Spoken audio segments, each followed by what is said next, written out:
Hello students, welcome to my channel Keerti's coding. C language की इस series में आपका स्वागत है।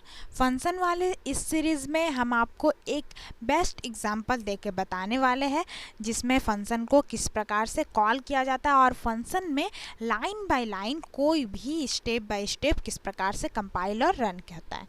तो आइए उस एग्जाम्पल की ओर हम आगे बढ़ते हैं। हम कोडिंग में आ जाते हैं। हमने एग्जाम्पल तैयार किया है। तो ये हमारा जो एग्ज़ाम्पल तैयार है बहुत ही बेस्ट एग्ज़ाम्पल है किसी भी फंक्शन को समझने के लिए, मतलब कोई भी फंक्शन किस प्रकार से वर्क करता है। तो हम आज इसको अच्छे से समझते हैं। आप एकदम लाइन बाय लाइन इसको अच्छे से ध्यान से देखिएगा, ठीक है। तो हम स्टार्ट करते हैं। आप पहले देखिए, यहाँ पर मैंने हेडिंग दिया है best example of learn function call. किसी भी फंक्शन को कॉल को समझने के लिए ये बहुत ही अच्छा एग्जाम्पल है, ठीक है। हमने हैज इंक्लूड से स्टार्ट किया है, ठीक है। किसी फंक्शन को हैज इंक्लूड से, कोई सी प्रोग्रामिंग को हैज इंक्लूड से स्टार्ट किया जाता है, जो हमने हैज इंक्लूड से स्टार्ट किया है। अब देखिए, हमने यहाँ पर 3 डिक्लेरेशन स्टेटमेंट बनाए हैं, void Italy, void Brazil and void Argentina. ये 3 डिक्लेरेशन स्टेटमेंट हमने तैयार किए हैं, ओके। ये 3 डिक्लेरेशन स्टेटमेंट के थ्रू हम अच्छे से जानेंगे कि किस प्रकार step by step function call होता है और कहाँ पर रिटर्न होता है फिर से फंक्शन जहाँ से कॉल हुआ रहता है। तो ये 3 डिक्लेरेशन स्टेटमेंट हमने बना लिया। डिक्लेरेशन स्टेटमेंट किस प्रकार से हम समझेंगे, हमारे पास वॉइड या इंट या कोई भी टाइप, डेटा टाइप यहाँ लिखा रहेगा, ठीक है। डेटा टाइप के बाद मेरा वहाँ पर क्या लिखा रहेगा, हमने जो भी नेम दिया है फंक्शन का, जैसे हमने यहाँ इटली नेम दिया है तो यहाँ पर इटली लिखा है हमने, एंड पैरेंथेसिस रहेगा एंड सेमीकोलन। तो ये हुआ हमारे फंक्शन को डिक्लेयर करने का तरीका। वैसे ही वॉइड ब्राज़ील नाम का बनाया है हमने function, and parenthesis and semicolon. वैसे ही वॉइड अर्जेंटीना और नेम से बनाया है पैरेंथेसिस और हमने सेमीकोलन से एंड किया है। अब इसके बाद हमारा मेन फंक्शन आता है। मेन फंक्शन के अंदर सेट ऑफ इंस्ट्रक्शन लिखते हैं हम, और सेट ऑफ इंस्ट्रक्शन लिखने के मतलब है कि वहाँ पर से ही फंक्शन का कॉल होता है। एक बात आप जान के रखिए कि हम मेन फंक्शन के अलावा भी फंक्शन का कॉल हम बहुत ही वे से कर सकते हैं, ओके। बट हमने देखा है कि मेन फंक्शन में फंक्शन का कॉल किया जाता है। तो आप यहाँ देखिए, फंक्शन को कॉल करने का सिंबल क्या है।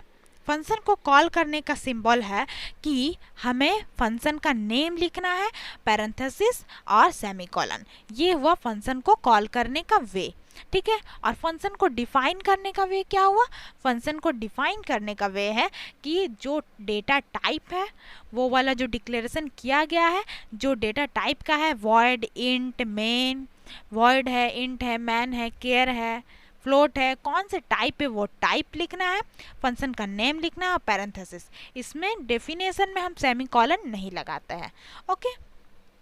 तो आप स्टार्टिंग में ये वाला डिक्लेरेशन स्टेटमेंट पास आए, सेकंड लाइन रन किया, थर्ड लाइन रन किया, ओके। देन फिर मेन फंक्शन में आए। जैसे ही मेन फंक्शन में आप आते हो तो हमें क्या मिलता है, मेन फंक्शन में लिखा हुआ कि आई एम इन मेन, ठीक है। मेन फंक्शन में आते हो, प्रिंटफ का स्टेटमेंट चलता है, उसके अंदर जो भी हमारा लिखा रहता है वो हमारा प्रिंट हो जाता है। यानी क्या प्रिंट हुआ, I am in men, okay. Then उसके बाद एक फंक्शन कॉल हुआ है इटली। जैसे ही फंक्शन कॉल हुआ है, ये इटली नाम का फंक्शन जहाँ पर डिफाइन किया रहेगा, कर्सर डायरेक्ट मेरा वहाँ पर चले जाएगा। तो चलिए, इटली में चला कर्सर मेरा, ठीक है। वॉइड इटली डिफाइन पर हम आ गए। तो जैसे ही इटली में हम आए तो उसका अंदर मेरा कर्सर गया और कंपाइलर फर्स्ट लाइन प्रिंट कराता है। क्या प्रिंटफ में लिखा हुआ है, आई एम इन इटली, ठीक है। तो मेरा कर्सर चला और इटली में आ गया। अब ये जानिए कि मेरा जहाँ से फंक्शन कॉल हुआ है, बाद में मेरा जब रिटर्न होगा फंक्शन तो बाद में वहीं पर रिटर्न होगा, ओके। तो इटली वाला लाइन प्रिंट हो चुका है। उसके बाद मेरा सेकंड लाइन चला ब्राज़ील। ब्राज़ील नाम का फंक्शन एक जो डिफाइन किए है वो मेरा इटली में कॉल हुआ है। तो चलिए, फिर से कॉल हुआ फंक्शन, तो यानी ब्राज़ील का जहाँ डेफिनेशन है वहाँ हम चलते हैं। तो ब्राज़ील के डेफिनेशन में हम आ चुके हैं। अब ब्राज़ील के अंदर जो प्रिंटफ का लाइन लिखा हुआ है वो मेरा चलेगा। क्या लिखा हुआ है ब्राज़ील के अंदर, आई एम इन ब्राज़ील, तो ब्राज़ील के अंदर आई एम इन ब्राज़ील वाला लाइन चलेगा। फिर ब्राज़ील के अंदर जो नेक्स्ट लाइन है वो चलेगा। बोलने का मतलब है कि आप जो भी डेफिनेशन में जाते हैं उसका जब तक सारा लाइन नहीं रन हो जाता है तब तक वो स्टेप बाय स्टेप आएगा। अगर सारा लाइन रन होने के पहले ही कोई फंक्शन का कॉल होता है तो वो डायरेक्ट कर्सर उठ करके वो फंक्शन कॉल में जाएगा जहाँ पर उसको डिफाइन करके रखे हैं हम लोग। तो सेकंड लाइन चला अर्जेंटीना, यहाँ पर भी फंक्शन का कॉल हुआ है तो अर्जेंटीना को ये ढूंढेगा कि कहाँ पर अर्जेंटीना को डिफाइन किया गया है, तो वो अर्जेंटीना के पास गया। ठीक है, अब अर्जेंटीना के पास जाने के बाद वहाँ पर प्रिंटएफ में क्या लिखा हुआ है, आई एम इन अर्जेंटीना। अब इसके बाद आप देखिए कोई भी लाइन मेरा नहीं है, यानी आई am in Argentina last line हुआ। अब आप देखिए, अब बताइए कि अब अर्जेंटीना का तो सारा लाइन चला गया, जितना भी लाइन है कंपाइल किया और रन किया, प्रिंट हो गया आई एम इन अर्जेंटीना। ओके, अब आप देखिए जब I am in Argentina print हो गया, देन उसके बाद ये अर्जेंटीना का कॉल कहाँ हुआ था, अर्जेंटीना का कॉल हुआ था ये ब्राज़ील में, यानी ब्राज़ील में अर्जेंटीना का कॉल हुआ था, यानी ये डायरेक्ट ब्राज़ील के पास गया। ठीक है, ब्राज़ील के पास गया। अब ठीक है, अब ये ब्राज़ील का कॉल कहाँ हुआ था, ब्राज़ील के कॉल इटली में हुआ था। यहाँ पर हमने ब्राज़ील को कॉल किया था, इटली फंक्शन के सेकंड लाइन में ब्राज़ील को कॉल किया था। ओके, तो सेकंड लाइन तो मेरा कंपाइल और रन हो चुका है, कॉलिंग फंक्शन का वर्क भी कर चुका है। अब इटली में जो थर्ड लाइन है वो आएगा। इटली में थर्ड लाइन क्या है, I am in back Italy, तो ये लाइन चला जाएगा।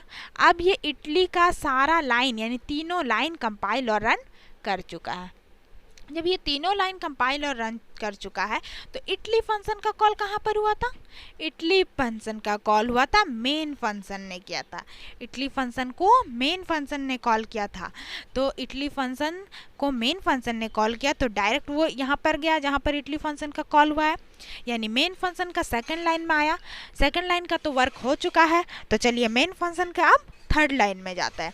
तो मेन फंक्शन के थर्ड लाइन में क्या लिखा है, I M finally back in main, यानी ये लाइन मेरा चल गया। फिर उसके बाद का लाइन मेरा चला रिटर्न ज़ीरो वाला लाइन चला, यानी पूरा ये लाइन चला गया।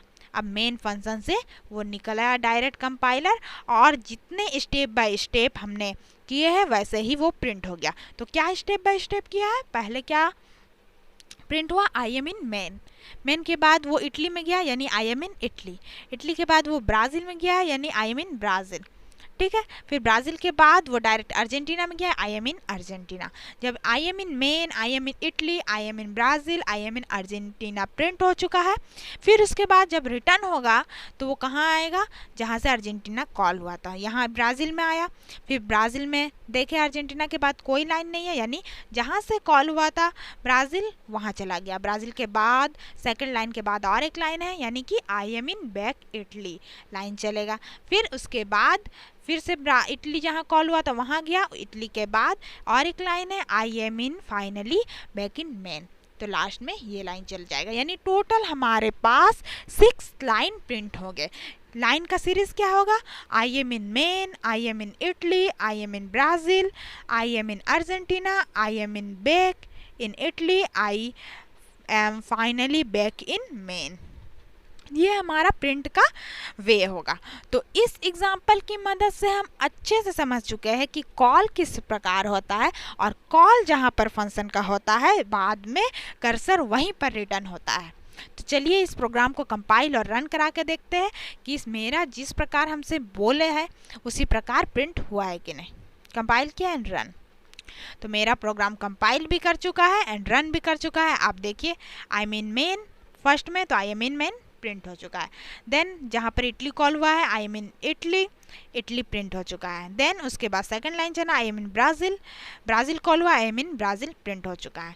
देन उसके बाद second line Argentina, I am in Argentina print हो चुका है। फिर अर्जेंटीना जहाँ से कॉल हुआ था ब्राज़ील में गया, फिर ब्राज़ील जहाँ से कॉल हुआ था वहाँ गया। ब्राज़ील में सेकंड लाइन है I am in back Italy, I am in back Italy fifth में प्रिंट हो चुका है। फिर इटली जहाँ से कॉल हुआ था वहाँ गया, इटली के बाद ये हो चुका है कॉल, इसके बाद जो थर्ड लाइन है वो चला, and finally in back man वो लाइन प्रिंट हो चुका है। देन वैल्यू को रिटर्न ओ, प्रोग्राम एंड। तो इस प्रोग्राम की मदद से आप अच्छे से प्रोग्राम को, किसी भी फंक्शन को किस प्रकार से कॉल करते हैं, किस प्रकार से line by line, step by step वो रन करता है, कंपाइल करता है एंड वैल्यू को किस प्रकार से रिटर्न करता है, ये आप समझ चुके हैं।